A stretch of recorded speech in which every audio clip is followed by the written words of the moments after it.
Hi everyone, Jon Mitchell here, Mayor of New Bedford, and this is another installment of the Mayor's Weekly Update. So I have a very quick update this week. First thing I want to talk about is what we've been doing to prepare for a hurricane response. We just saw what happened in the Gulf and in North Carolina and other states with Hurricane Helene. It was awful. Those people in the South are really struggling right now, and we hope that they're able to get back on their feet quickly enough.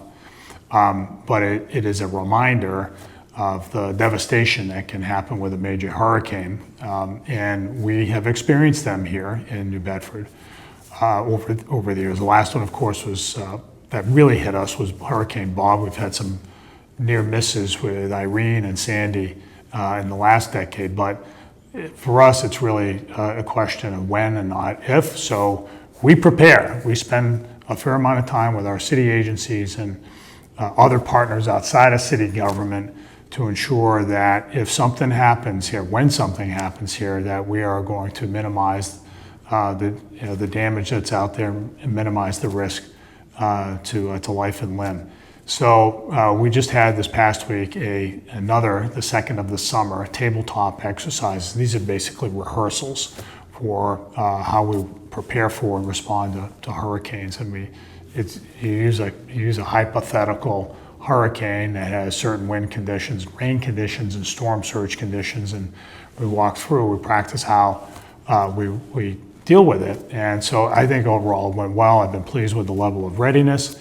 But also the biggest benefit of those exercises is that it identifies some gaps. One of the things that we focused on is something that we haven't, as a city over the years, really sensitized people to enough, and that is the need for, in certain places for sure, to evacuate.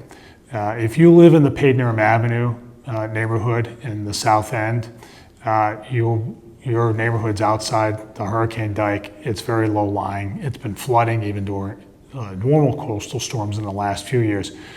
If a hurricane hits, you may need to split. You may need to leave. And so I would just ask all of you in that neighborhood to be thinking about that possibility. It's not to panic. It's not, I don't make a huge to-do of it.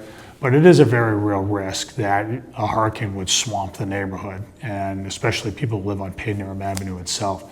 So what I would just ask people to have in the back of their mind is like where they would go, the stuff that they would bring, and there's these tips on the website, on the city's website about that. But just I think we just want people just to have in the back of their head that they may need to leave. They just live in a place where that is a very real prospect. Same goes on the peninsula for the folks who live along the water and maybe a couple of houses up.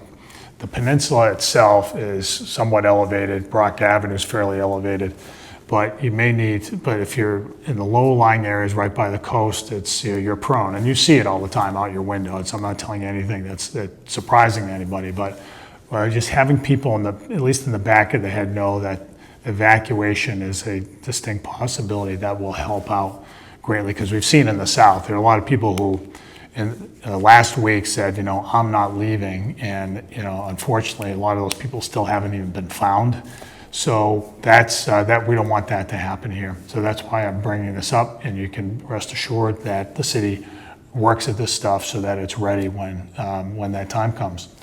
The other thing I just want to say is just a couple of other quick things. Elections coming up, obviously, it's all over the news, and so you'll hear about mail-in ballots and absentee voting and all that coming up. That we're almost just under a month, roughly a month out from the big election. So keep that in mind. We want people to turn out, of course, and so encourage your friends to do that. It won't be the last time you hear me say that. The last thing is there's good stuff going on. The weather's great. Fall sports, high school sports are going on. Take the time, if you will, to check out some high school sports games. You can go on all the high school websites to see what's going on. We're very proud of our high school sports teams, and we hope to wish for them the best this season, and most importantly, that all the players get something out of the experience that they can take with them far beyond their schooling years. With all that, this has been the Mayor's Weekly Update. We'll see you next week.